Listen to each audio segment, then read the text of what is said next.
পরিস্থিতি আমরা দেখছি উত্তপ্ত হয়ে উঠেছে।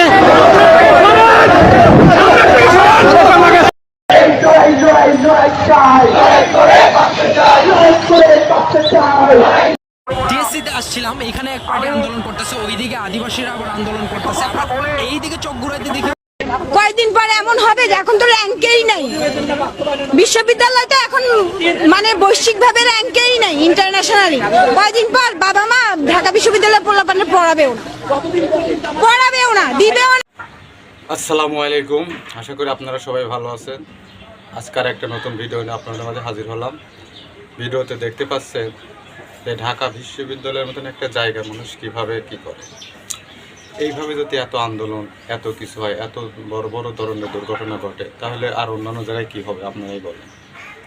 কারণ ঢাকা বিশ্ববিদ্যালয়ের মতন একটা জায়গায় যদি প্রতিনিয়ত আন্দোলন চলতে থাকে, মানে বিভিন্ন ধরনের দুর্নীতি চলতে থাকে, বিভিন্ন সমস্যার সৃষ্টি হতে থাকে, এই আজকে মশাল মিছিল, কালকে আগুন মিছিল, তারপরের দিন ভাঙচুর, তারপরের দিন এইটা ওইটা, একাধারে ভাই ও লেগেই আছে। আমি যতটুকু জানি যে ঢাকা বিশ্ববিদ্যালয় হচ্ছে বাংলাদেশের সর্বশ্রেষ্ঠ একটা বিশ্ববিদ্যালয়, যেখানে সর্বোচ্চ মানের মানুষজন, মেধাবীরা ওইখানে থাকে। সেইখানে যদি এরকম মিছিল, মিটিং, ভাঙচুর প্রতিনিয়ত চলতেই থাকে, তাহলে তো সেরকম মনে হয় না যে আপনারা আসলে, আমি নগণ্য মানুষ, ক্ষুদ্র মানুষ, অত শত বুঝি না, আবার ভালো করে কথাও বলতে পারি না, বলতে পারেন।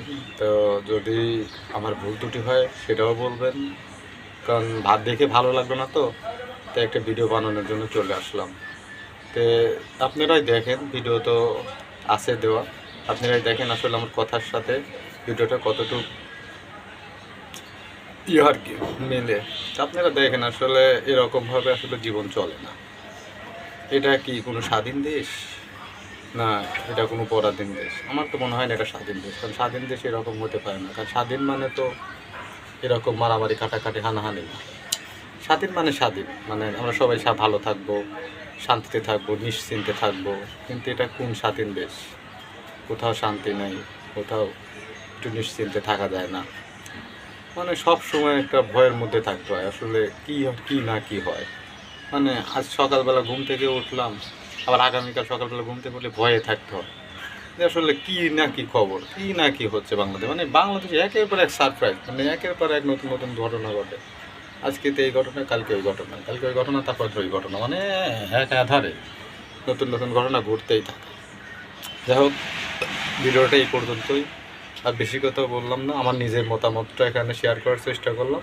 আপনারা ভিডিওটা দেখে আর মতামতের সাথে যদি একমত হন, তো অবশ্যই আমাকে কমেন্টস করে জানাবেন, আর চ্যানেলটাকে অবশ্যই সাবস্ক্রাইব করবেন, কারণ এরকম ভালো ভালো জিনিস আপনাদের সাথে শেয়ার করার চেষ্টা করব। যেটা আমার কাছে ভালো মনে হয় ভালো বলবো, খারাপ লাগলে তার নিয়ে সমালোচনা করব। ভালোকে ভালো বলাই ভালো মানুষের কাজ, আর খারাপ নিয়ে সমালোচনা করাই একটা জ্ঞানী মানুষের কাজ। আল্লাহ হাফেজ।